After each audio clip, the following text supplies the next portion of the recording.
Hello to my divine souls. दोस्तों, DF की life हमेशा अप्स एंड डाउन से गो थ्रू करते हैं। पर कभी कभी ऐसा एक मोड़ आ जाता है डीएफ के लाइफ में जहाँ पे उनकी जो डीएम है, या तो वो मैरिड होते हैं या तो कोई दूसरे रिश्ते में होते हैं। तो this is the most painful and toughest test a divine feminine can ever go through. Okay, तो बात कुछ ऐसा होता है कि आप उनसे मिले, एक अजीब सा पुल महसूस किया आपने उनके लिए, जो पहले आपने किसी दूसरे रिलेशनशिप के लिए नहीं किया। आपके सोल उनको रिकग्नाइज किया, आपको समझ में आया कि ये कोई ऑर्डिनरी कनेक्शन नहीं है। और फिर आया वो तूफान जहाँ पे आपकी जो काउंटर पार्ट है वो मैरिड है पर आपसे नहीं है, पर या तो वो कोई दूसरे रिलेशनशिप में है।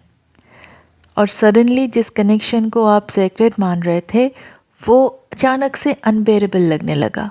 अब ऐसे सिचुएशन में आप क्या करोगे जब आपके सोल बोलेंगे हाँ, yes, he is the one, but external सारे रियलिटी बोलेंगे नहीं। आपने मूव ऑन करने की कोशिश किया, आपने खुद को ये भी समझाने की कोशिश किया कि this is the fantasy, but फिर भी यूनिवर्स की तरफ से एक के बाद एक इशारे आते रहे। वो बॉन्ड जो ख़त्म होने का नाम ही नहीं लेता है। तो माय डियर डिवाइन फेमिनाइन, ये कोई पनिशमेंट नहीं है, बल्कि ये एक इनिशिएशन है। क्योंकि आपकी ट्विन फ्लेम जब कोई और रिलेशनशिप में होते हैं तो it is not about the other relationship, बल्कि it's all about your own alignment. क्या आप डिवाइन टाइमिंग के ऊपर ट्रस्ट कर पा रहे हो, इवन जब टूट के बिखर रहे हो तभी भी? क्या आप अपने पावर में हो, इवन जब आपने किसी को टूट के प्यार किया और वो वहाँ से रेसिप्रोकेट नहीं कर पा रहे? This is the most painful reality and the most toughest test from the universe, है ना? शुरू में ये यूनिवर्स की तरफ से एक बिट्रेयल जैसा लगता है कि इतना साइन, इतना सेक्रेट फील होने के बाद कैसे ये सब कुछ अचानक से इतना मेसी फॉरबिडन हो गया। तो क्या वो सब कुछ मेरा इल्यूशन था? पर अगर ऐसा ही होता तो मुझे बार बार यूनिवर्स का साइन क्यों दिख रहा था? क्यों मेरा सोल इतना स्ट्रॉन्ग फील कर रहा है इवन अभी भी, जबकि अब तो सब कुछ पता चल चुका है?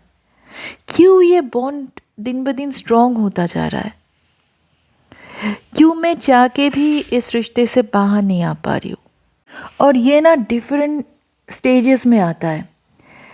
पहला स्टेजेस जो आता है वो है शॉक, फिर होता है डिनायल, फिर आता है डिसबिलीफ, उसके बाद आता है ग्रीफ, बहुत ज़्यादा ग्रीफ, फिर आता है एंगर।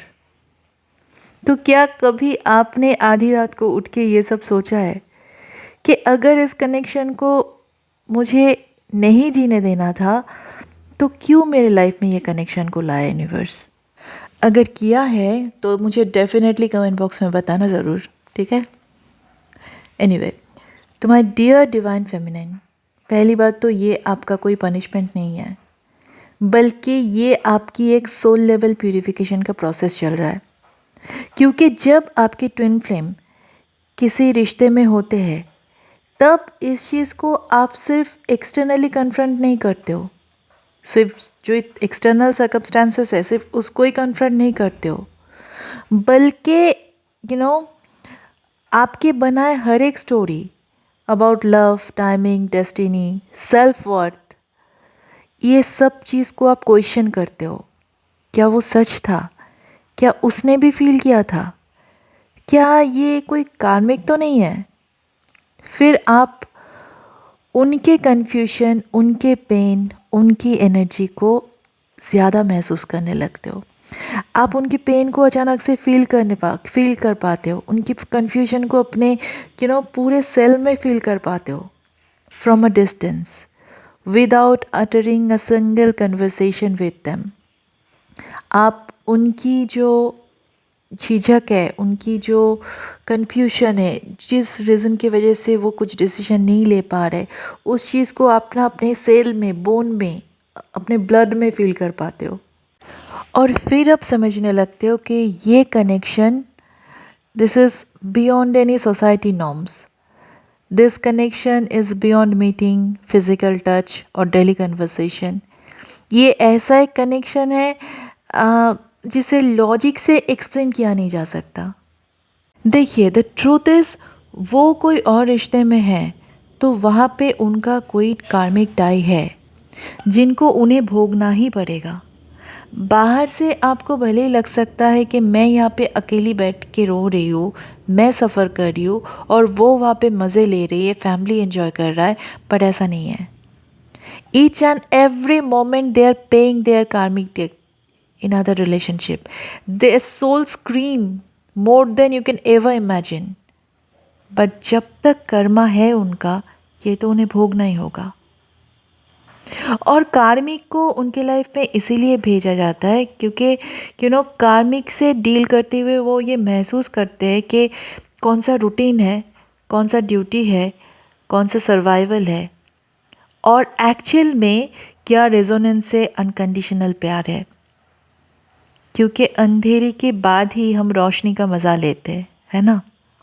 और तभी उनकी अवेकनिंग ट्रिगर होता है और तभी वो अपना कर्मा क्लियर करते हैं अवेयरनेस के साथ, बिना आगे कोई कर्मा जोड़े। क्योंकि अब तक तो डिवाइन मैस्कुलिन डिस्ट्रक्शन ढूंढ रहा था, एक के बाद एक कर्मा जोड़ रहा था, बट इस बार आफ्टर अवेकनिंग वो अपने कर्मा को भोगते हैं और अवेयरनेस के साथ भोगते हैं, ताकि इस बार वो अपने काउंटर पार्ट के साथ बेझिझक अपने घर लौट पाए। और यहाँ पे आप क्या कर रहे हो? नहीं, रोना धोना, डीएम को गाली देना, दूसरे के चैनल में आके डीएम के बारे में भला बुरा बोलना, ये छोड़ के सोल लेवल पे आप क्या कर रहे हो? एक्चुअली आप यहाँ पे अननोन पे स्टेपिंग कर रहे हो, अननोन को सरेंडर करना सीख रहे हो, बिना चेस किए अनकंडीशनली प्यार करना सीख रहे हो। वो दर्द की आग में जल के आप कोयले से हीरा बन रहे हो और आपकी रोशनी आपकी काउंटर पार्ट को ताकत दे रहा है लड़ने का, उनका कार्मिक डेट क्लियर करने का। ठीक है? क्योंकि यहाँ पे आपका काम इंटरफेयर करना नहीं है, कंट्रोल करना नहीं है, ना ही पैसिवली वेट करना है। आपका काम है आपकी सोल के साथ अलाइनमेंट में आना, और इस लेवल पे अलाइन होना है आपको, ताकि उनका चॉइस कुछ भी हो, आप राइज करोगे। उनको बाहर से खुश देख के आप दुखी नहीं होंगे, बल्कि आप उनको दुआ दोगे ताकि वो अपना काम ठीक से ख़त्म करके आए। इस बार कोई बैगेज ना रख के आए पीछे। आपको उनके लिए, और सिर्फ उनके लिए ही नहीं, उनके साथ जो है उनके लिए भी अनकंडीशनल प्यार रखना है, ताकि उनका जो कर्मा है उनके साथ वो उन्हें माफ़ कर दे, उनका कर्मा जल्द से जल्द ख़त्म हो। ये मंगल कामना आपको करना है। और ऐसे ही आप उनको मिरर दिखाते हो, ट्रस्ट मी। उनको आप याद दिलाते हो कि ऐसे ही होता है डिवाइन मैस्कुलिन और डिवाइन फेमिनाइन। बट उनको मिरर दिखाने से पहले आपको खुद को फेस करना है। अपने आप से पूछिए, क्या आप अभी इस लेवल पे तैयार हो? अगर हो तो कमेंट बॉक्स में ये क्लेम कीजिए कि येस आई एम रेडी, क्योंकि this is a soul connection. उनको आपकी सोल की भाषा समझ में आती है। बाहर आप क्या बोल रहे हो उनसे उनका कुछ मतलब नहीं है। जब आपकी सोल रेडी हो जाते हैं ना, तो उनका भी कर्मा क्लियर हो जाता है और वो भी एक्शन लेना चालू करते हैं। ठीक है? तो बिना वेट किए, बिना चेस किए, खुद से बेशुमार प्यार करते हुए आपको रेस करना है। अब बताओ, can you still choose love even when it hurts the most? हाँ, बताओ।